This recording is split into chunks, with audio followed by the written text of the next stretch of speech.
Hello everyone! In this video, I'll show you how to turn on overdraft protection in the Chase mobile app.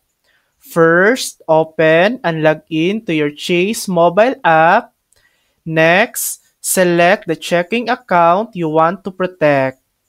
Then, tap on Manage Account or a similar settings or services option. Scroll until you find overdraft or protection settings. From there, follow the prompts to enable overdraft protection and link a secondary account like your savings account to cover any overdrafts. And that's it. You've successfully turned on Chase Overdraft Protection to help avoid overdraft fees and decline transactions. Thanks for watching. If this video helped you, please like and subscribe for more helpful tutorials.